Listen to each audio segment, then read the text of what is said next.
Hello, dear friends. This is Grandma Jeannie. I'm back in my workshop today. This is part 3 of working on the Marx Carport house. Before I get started, I want to give a shout out to someone. Today it's going to be my very best friend, Judy. Judy and I have been friends a long time. I hope you're as blessed as I am to have a lot of good friends, especially a good one like Judy. If you have a good friend, put a heart for me in the comments. And if you don't, go ahead and put one anyway, and I'll be your best friend. And guess what? She enjoys miniatures. Maybe someday I'll show you the dollhouse that she has made. I want to show you the technique I'm going to use on this floor. First of all, the floor is speckled on purpose with a pattern of a little bit of green speckles on a white background. But you see these darker spots? I have put a little bit of my dollhouse white, which is just an off-white, on my brush, and I'm just going to dab it on those little brown spots.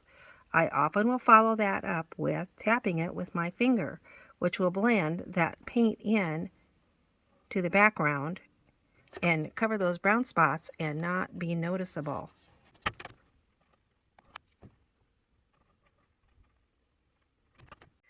That is very effective and easy to do. I'm going to do the whole floor this way. That kitchen floor is looking really good. Let's pull this masking tape off and see how this trim looks.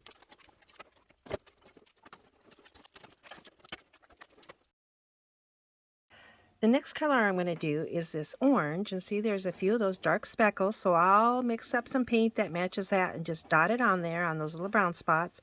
Over here there's a few little white scratches. I'll do the same, and then I'll add a little more color and I'll cover up these spots over here on this brick patio. In preparation, here's what I have on my palette. Red, orange, yellow, white, and a little bit of brown in case I need to mute it down just a little bit.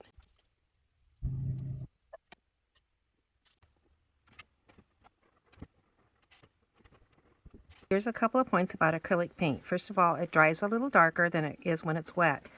Because this floor is not a flat color, if these little brown spots show through when I get done, I can darken my shade up a little bit and go over it again, because this floor naturally is kind of light and dark and light and dark.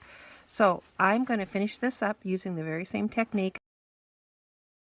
If at any time I don't like the way it's going, I can take a damp cloth and wipe that off and do it again. But we're going to call the living room floor done.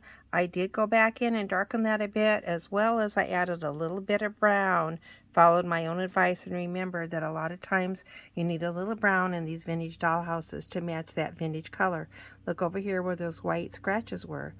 Since we've got that red and orange out, we're going to do these. Now this will be a little darker color, and the technique will be a little different because these are bigger areas, not those tiny dots. So it'll probably take a full coat of paint, probably several coats.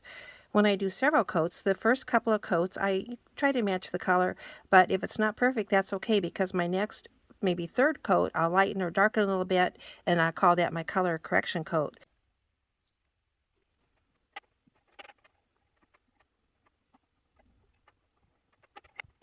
Because some of those dark spots covered up the white lines, well, my orange paint also covered up the white lines. So I'm going to try to trace those back in there where I can. I think I'm going to call that done and good. It's not perfect, but way better than it was. I did one more thing before I quit. I got out a toothpick, and using the orange on one end and white on the other, I tried to clean up those lines and sharpen them up a little bit. And with that, I'm going to call it good, and I'm going to call it done.